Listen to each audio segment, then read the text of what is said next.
is in somewhat, some social engineering going on here. There's a lot of dots to connect to make that happen. But I'm just giving you a broad example of how finding the right people to fight at the right time, he monopolized the business. But the problem was, it only made him money and the people he was fighting. It didn't make money for the whole sport. So what he did himself a great job, but it hurt the sport. To do that, he had a 1-year suspended jail sentence in 2004. And then he was arrested again for a bouncer at a nightclub, getting another 90-day suspended sentence. Then was arrested for up his ex-girlfriend Josie Harris. Ice Cube did not hold back and threw shade at the system and sent a strong message. He says the same elite people who sign checks also build prisons. So when someone like Floyd Mayweather gets caught up in fraud rumors, it barely matters. They control the punishment. They control the profit. Everything is rigged. Cube is not just talking conflict. He is showing how deep the system goes. Same people who own the labels own the prisons. Literally the same people? Literally the same people. It seems really suspicious. The records that come out are really geared to push people towards that prison industry. Floyd Mayweather Jr., this widely publicized $42 million real estate deal in New York City has come under scrutiny.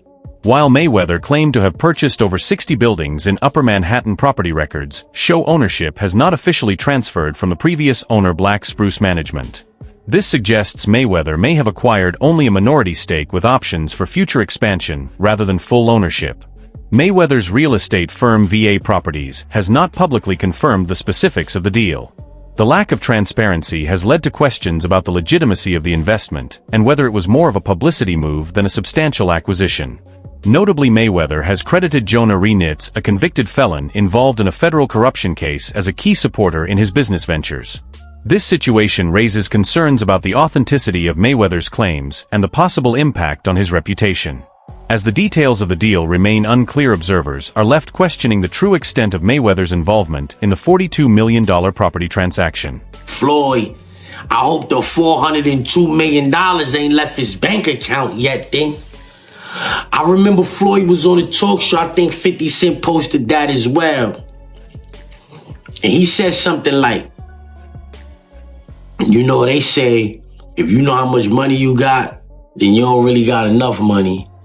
So they say, if you know how many buildings you got, then you ain't got enough buildings. Como? Who told you that? I hope your real estate broker or investor, whoever handles this real estate, I hope they ain't tell you that. Floyd Mayweather has faced several legal issues throughout his life. He has had multiple arrests and convictions. In 2002, he was convicted of 2 counts of domestic violence and 1 count of misdemeanor battery. He received a 6-month suspended sentence and community service. In 2004, he received a 1-year suspended jail sentence and counseling after being convicted of 2 counts of misdemeanor battery against 2 women. In 2005, he pleaded no contest to a misdemeanor battery charge after an altercation with a bouncer. He received a 90-day suspended jail sentence. In 2010, Mayweather was arrested for a domestic incident involving his ex-girlfriend. This led to a 90-day jail sentence, community service, and a domestic violence program. In addition, in 2018, he settled charges with the SEC for failing to disclose payments related to cryptocurrency promotions. These incidents have affected his public image and raised discussions about accountability in sports. The exception was Floyd Mayweather, who called up Will Smith every day for 10 days straight, with Will Smith saying that the only reason Floyd Mayweather called was just because he wanted to make sure he was okay. And Will Smith said before that he only met Floyd Mayweather a couple times before, calling him an acquaintance, but now would call him a friend for life. I don't think Will Smith should be saying this because Floyd Mayweather was arrested in 2002 for punching 2 women at his nightclub. And due to that, he had a 1-year suspended jail sentence in 2004. And then he was arrested again for assaulting a bouncer at a nightclub, getting another 90-day suspended sentence. Then was arrested for beating up his ex-girlfriend Josie Harris. His son, when he was 10 years old, testified against his father, saying he was assaulting his mother. So Will Smith is not a bad guy, but clearly made a mistake at the Oscars, and it's not a good idea for him to go befriend Floyd Mayweather. Roy Jones Jr. did not hold back when talking about Floyd Mayweather's impact on boxing. In a strong critique, Jones said Floyd brought a mindset into the sport where the focus shifted away from legacy and moved more toward money. He said Mayweather made great money without a doubt, but did it mainly for himself. According to Jones, Mayweather's fights became huge paydays, but only for him and his opponents, not for the wider boxing world. Jones argued that Floyd turned boxing into a personal money-making machine instead of helping grow the sport or supporting other fighters. He claimed Mayweather hurt the sport by influencing young fighters to chase money instead of greatness. In his view, Mayweather's legacy is more about financial success than true boxing glory. Jones believes this has changed how the new generation approaches boxing. It is a strong statement from a legend who values the sport more than the business side. Not because he did a great job, but he did it for himself, and it worked for him. But everybody now wants the Mayweather concept, because Mayweather made so much money, staying undefeated, waiting till the right time to fight Pacquiao, finding the right people to fight at the right time. He monopolized the business. But the problem was, it only made him money and the people he was fighting. It didn't make money for the whole sport. So what he did himself a great job, but it hurt the sport. Because now everybody wants to fight, stay undefeated. You understand me? Me, it's like when two guys get hit, they gotta meet. Wait. They was here 5 years ago. Yeah. They should have met. You understand me? Because now, we probably could have got 3 good fights out of it. You understand me? But because we waited too long, the problem what people don't understand is, tomorrow's not promised to nobody. Guess what? Floyd Mayweather Jr. has often highlighted his real estate ventures and claimed ownership of multiple skyscrapers along with a large property portfolio. In a 2021 interview at the WBC convention in Mexico, he said one of the buildings he owns is the tallest commercial building in America, referring to One Vanderbilt, a 93-story skyscraper in New York City. However, reports suggest Mayweather invested $50 million in the project, which represents a minority stake rather than full ownership. More recently, Mayweather announced a $42 million deal to buy 62 rental apartment buildings in Upper Manhattan and claimed full ownership. Yet property records do not show any official transfer of ownership from the previous owner, Black Spruce Management. These situations have created doubt about the true scale of Mayweather's real estate holdings. While he presents these deals as personal achievements, the lack of clear transparency and the differences between his statements and official records have raised questions about the accuracy of his claims. First investment was real estate, commercial real estate, skyscrapers actually. So what I did was this. It started off with $5 million. Put up $5 million, I was getting $50,000 a month. On every 18th, every month it was paying off. You like the cash flow? Yes, for years. So I said, okay, if it's paying off like this then, and I gave him 7 figures, I said, I'm not gonna even give him 8 figures. I went and gave him 9 figures. If it's something that I know is paying off, lucrative and heavy, I gotta go with it. Roll the dice, take a chance. You only got one life. Business Insider reported that he only had partial ownership in these properties, which led to accusations of dishonesty. As a result, people have also started questioning his earlier real estate claims. If this $42 million deal was not fully accurate, then how much of his wider empire is actually true? Floyd Mayweather has built a reputation not only as a boxer, but as Money Mayweather, a man who often highlights his wealth whether fully verified or not. He is known for showing off luxury cars, private jets, and now skyscrapers. Recently, he claimed to own $42 million worth of property in New York City, but reports suggested he only holds partial ownership, which raised doubts about how much control he really has. Many believe Floyd does this to attract attention and maintain his flashy image. He once said he feels like everyone should have a piece of something in NYC, presenting himself as both successful and generous. However, critics argue it is more about image than real substance. This ongoing pattern of big claims has raised questions about what is truly real in his portfolio and what is just part of the brand he has built over time. I didn't buy New York, but I feel like everyone should own a piece of the earth. And I feel like you can't go wrong with New York real estate. So what I did was, in one of my portfolios, because I don't know the exact number, because they said if you know how much money you got, you really don't have no money. So if you know how many buildings you got, you don't really have no buildings. So I think I own right now somewhere upwards of 100 buildings or more. And in 99% of my buildings are in New York City. Wow. You donated millions of money and buildings to victims of the LA wildfires. And I saw that. That was a cool thing you did. I feel like if you're in a position to give back, why not? We have a great team. If Floyd Mayweather truly had the level of wealth and success he often claims, many people question why he would get involved in disputes over unpaid luxury purchases and reported debts. In 2021, he and rapper Tiger were said to have worked with a watch broker to buy high-end items, including luxury watches and diamond jewelry from Miami jeweler Leonard Sulyanov. Reports say that after some initial payments were made, No further payments followed. This later led Sulyanov to file a lawsuit in August 2024. The case claims that Mayweather and Tyga owe close to $4 million and includes accusations such as fraud, breach of contract, and RICO-related violations.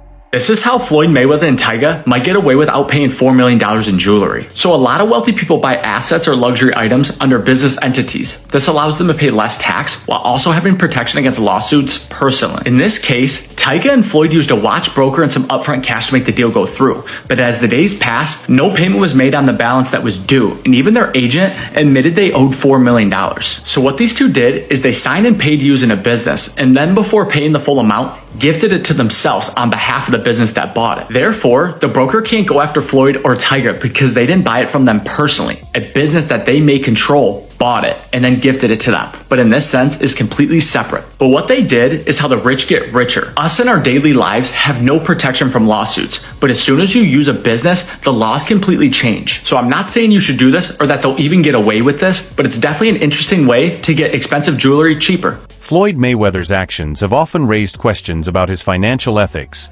especially in how he deals with people around the industry. Even with his huge wealth, he has been criticized for leaving disputes unresolved, including claims from figures like Logan Paul and 50 Cent who have publicly accused him of unpaid debts.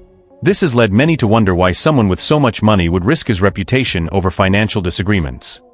The issue became more noticeable when Mayweather was asked why he chose to fight Logan Paul instead of a top-level boxer like Tyson Fury. His response was that Logan had more followers. To many, this showed a clear shift from the competitive mindset that once defined his career. Instead of focusing on legacy or sporting challenge, critics argue he was now driven more by attention and profit. Analysts like Stephen A. Smith have pointed out that this kind of thinking reflects a change in priorities. Mayweather, who was once known for discipline and dominance in boxing, is now often linked to entertainment-driven fights and money-focused decisions.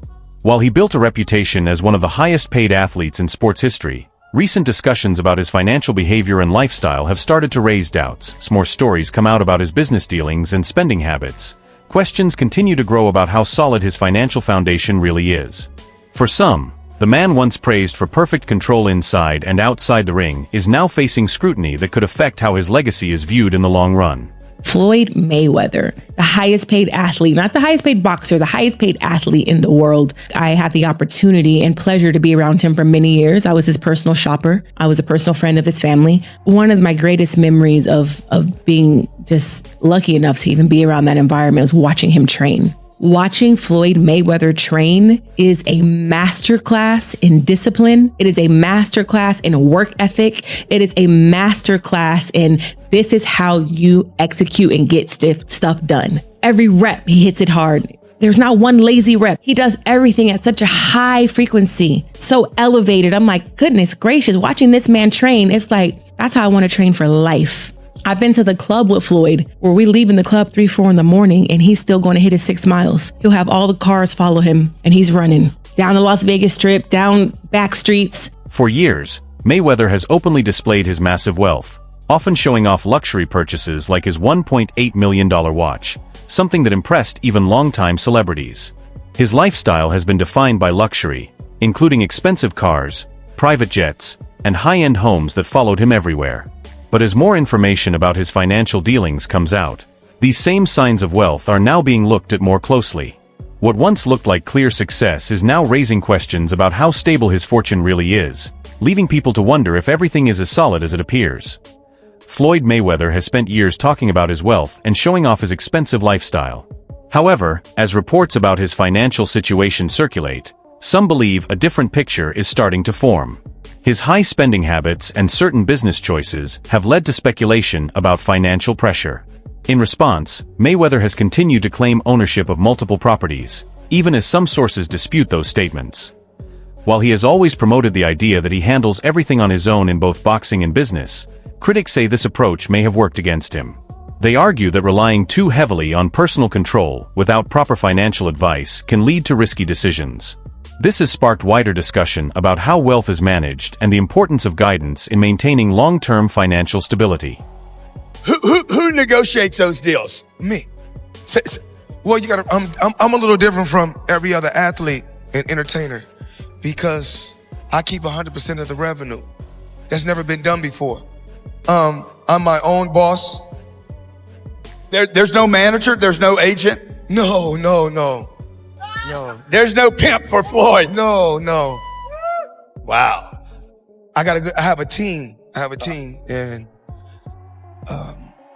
it's a little. I guess I'm lucky. So you're negotiating that transaction yourself. Well, exactly. This is how it works. They know my number because I've already before. Chael Sonnen, a former UFC fighter and analyst, added more controversy when discussing the Mayweather versus McGregor fight. He claimed the event was not as successful as it was presented to the public. According to Sonnen, many seats in the arena were empty and efforts were made to make the venue look fully packed by filling gaps and creating the appearance of a sold-out crowd. Sonnen, who attended and covered the event, criticized what he believed was strong public relations work designed to shape a different image of the turnout. Even though the broadcast promoted the fight as a record-breaking sold-out spectacle, he said the reality inside the arena did not fully match that picture. He also mentioned that despite ticket sales and media hype, there were still visible empty sections during the event, further argued that while the fight was promoted as a massive financial success with record pay-per-view numbers, the actual atmosphere behind the scenes felt different from the official narrative. For Sonnen, it was one of the first times he felt the gap between what was shown to the public and what he personally observed at a major combat sports event. So, I mean, it's such two big draws. They promote it so it's well. All anybody's talking about. Yeah, there's still a number. Yeah. I mean, no matter how big a draw is, there's still a number. If this guy got 100 million, this guy got 100 million, then you got to advertise it, promote it. You got to bring it's the guarantees that kill everything. If they were just getting percentages, then obviously everybody would. You're saying the seats were empty. I can understand it not making the money, but the seats being empty seems peculiar. Crazy. Yeah, and there's nothing in the world where you have a pay-per-view hit that didn't have a live audience hit. Like if your live audience is your first focus group, isn't sold out, you didn't do pay-per-view numbers. Sure. But boxing will still claim that to this day. They still to this day claim that that's number one. And if you want to be the biggest pay-per-view in boxing history, all you have to do is claim it. Floyd Mayweather, known for his boxing success, has become a controversial figure since retiring. While his dominance in the ring is not disputed, his post-retirement choices have faced criticism, especially his focus on exhibition fights and his well-known lavish spending. After retiring from professional boxing in 2017, Mayweather shifted toward exhibition bouts against personalities like Logan Paul and John Gotti III. Many people saw these events as more about earning money than real competition. These fights have been criticized for lacking true sporting value, with some figures like Oscar de la Hoya even calling them staged or not fully competitive. This has led to debate about Mayweather's real motivation, whether he is still connected to boxing as a sport or mainly focused on financial opportunities. His expensive lifestyle and business decisions have added to the discussion, with fans questioning whether fame and money have overtaken his passion for boxing. Mayweather has also faced rumors and reports suggesting financial pressure despite his image of wealth. Some claims have linked him to issues in Dubai involving unpaid debts, which sparked further speculation about his financial situation. Although he continues to display a luxury lifestyle publicly, critics argue that his spending habits and business choices may not always match the image he presents. This has led to ongoing questions about how stable his wealth truly is and whether maintaining a flashy image has created pressure behind the scenes. Well, in today's news, they're trying to convince the public that Floyd Money Mayweather is broke, right? Oh, successful boxer. Do you want to know how to be woke? Do you want to know how we think? Well, sit down for a second and let me help you out, okay? This is how we interpret the situation. First of all, why are you telling the public his financial information? Why? What's the reason? Let's start there. Nope. Let's put a pin in that. Okay? Now, who is he? Floyd Money Mayweather. Okay? Successful boxer. 50-0, undefeated. Maybe a little bit more. I don't know. He fought a little bit more after that. But 50-0. Let's just go there. All right? Very successful. Most highly paid boxer ever. Okay? That's all for today's video. Stay tuned for the next one.